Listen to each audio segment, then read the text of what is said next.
Saudações cordiais, amados em Cristo, que a paz do Senhor Deus esteja convosco.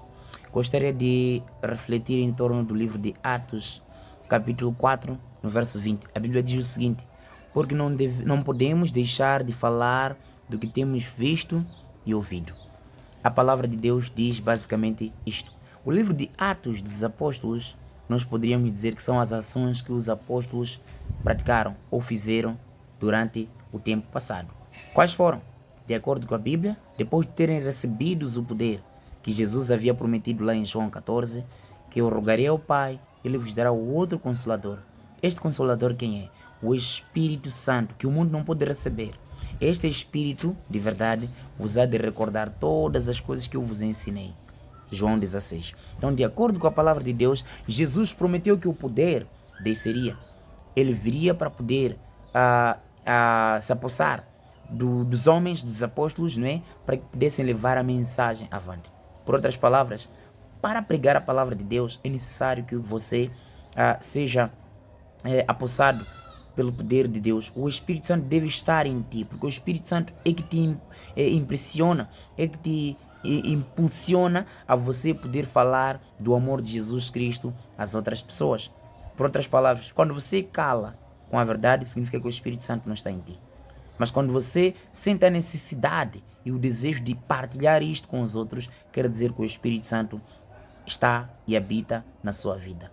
A necessidade de falar do amor de Jesus Cristo pulsará de ti. Então, de acordo com a palavra de Deus, o poder de Deus desceu sobre os apóstolos. Quando for a ler aqui o livro de Atos dos Apóstolos, capítulo 2, não é? O livro de Atos dos Apóstolos, deixa eu encontrar aqui o livro de Atos dos Apóstolos, capítulo 2, a Bíblia diz assim: e cumprindo-se o dia de Pentecostes, estavam todos concordemente no mesmo lugar, e de repente veio do céu um som, como de um vento veemente e impetuoso, e encheu toda a casa em que estavam assentados, e foram vistas por eles línguas repartidas como que de fogo, as quais pousaram sobre cada um deles, e todos foram cheios do Espírito Santo, e começaram a falar noutras línguas, conforme o Espírito Santo lhes concedia que falassem. E de acordo com a Bíblia, quando o Espírito Santo desceu, cada um começou a falar noutras línguas.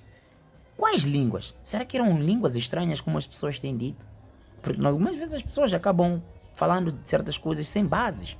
Dizem que começaram a falar a língua dos anjos, língua que Satanás não deveria compreender. Caríssimos, não existe nenhuma língua que Satanás não compreende e não fala. Satanás tem atormentado homens e mulheres de quase todo o mundo, e o mundo inteiro possui várias línguas. Ele conhece todas essas línguas.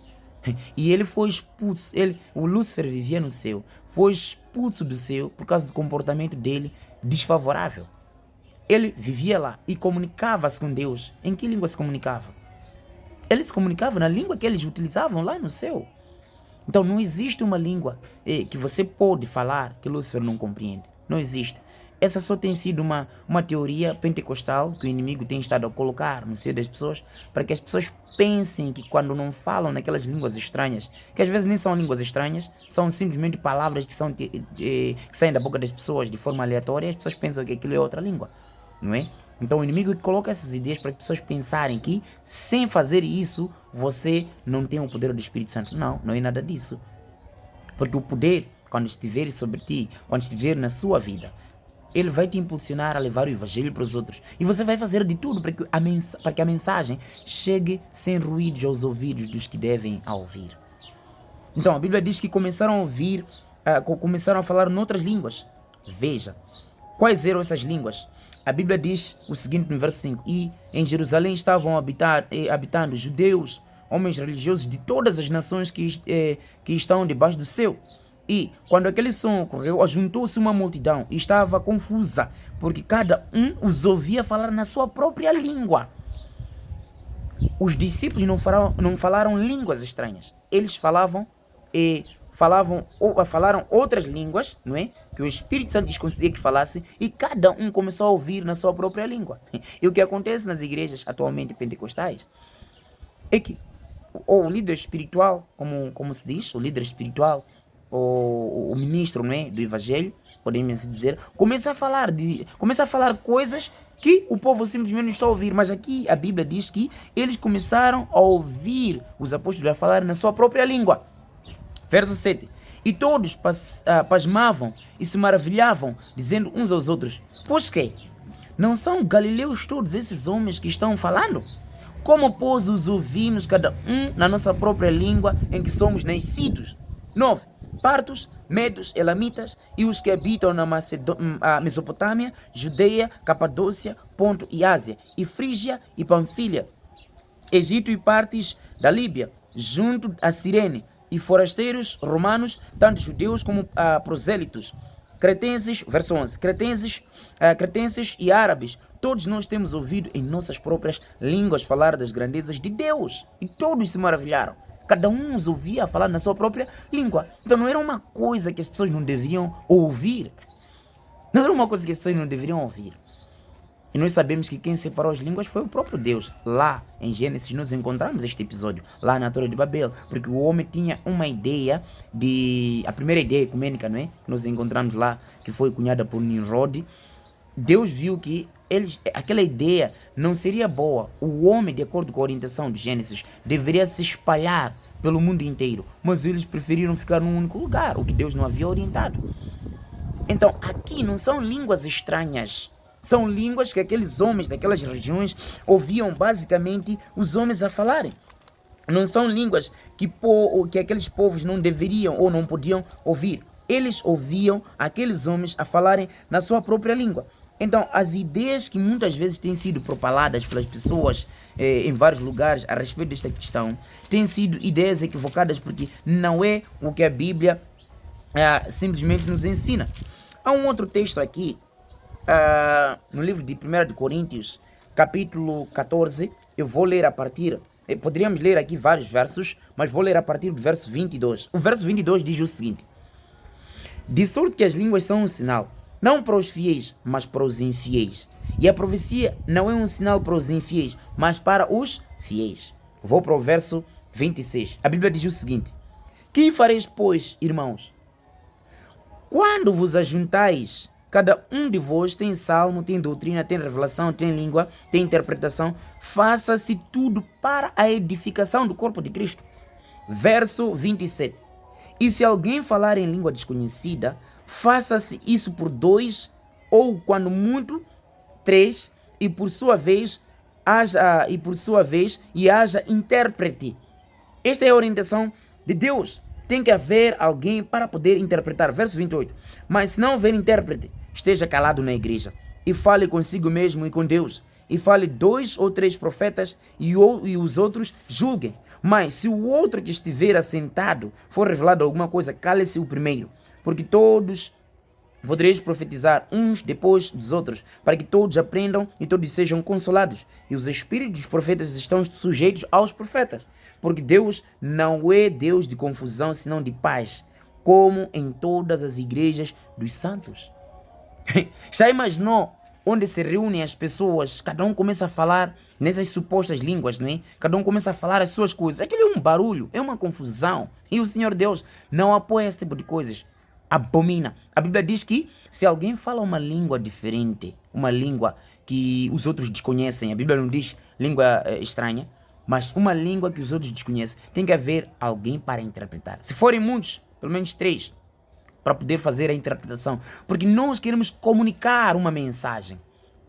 E na linguística disse que não existe uma comunicação, e eu concordo com isto, não existe comunicação se os envolvidos ou se os intervenientes não partilharem do mesmo código linguístico. Estamos a dizer, se os dois não estiverem a falar a mesma língua.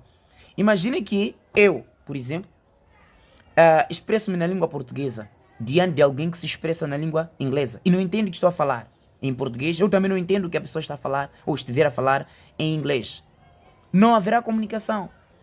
Porque só existe comunicação se estivermos a partilhar do mesmo código linguístico. Então é importante tomar providência disto e conseguirmos compreender aquilo que o Senhor Deus aqui nos está a orientar. Não pode haver esta espécie ou esta maneira de proceder e de interpretar as coisas, porque se estiverem muitas pessoas reunidas a falarem nessas supostas línguas, o que é que vai acontecer? Só vai acontecer uma confusão dentro da igreja e ninguém vai entender o que o outro está a dizer.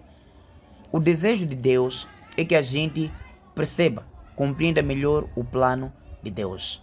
Então, de acordo com a palavra de Deus, nós fomos chamados para pregar o Evangelho e da melhor forma possível.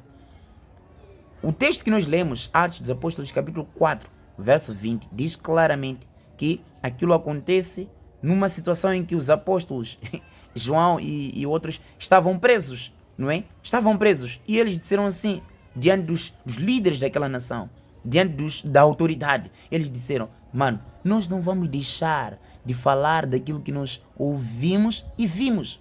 Então todos nós somos chamados a anunciar a Cristo.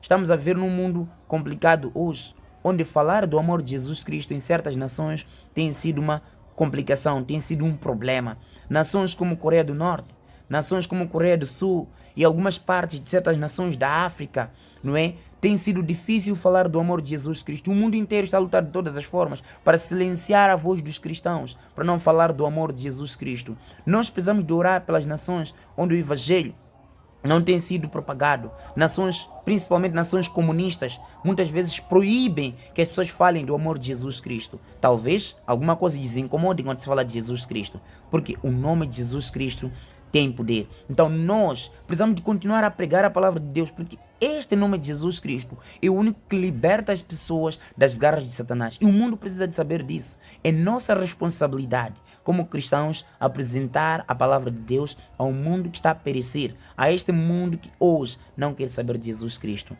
Reflita nesta mensagem. Você e eu fomos convidados para anunciar as 3 mensagens angélicas. Fomos chamados para anunciar a verdade presente, a verdade que hoje muitas pessoas não querem aceitar, não querem levar para o mundo. Mas nós acreditamos e ficamos felizes porque sabemos que há pessoas que estão desejosas de ouvir a mensagem de Cristo. Por isso, nós não deixaremos de falar daquilo que nós ouvimos e vimos. Entregar a vida a Jesus Cristo é um grande milagre.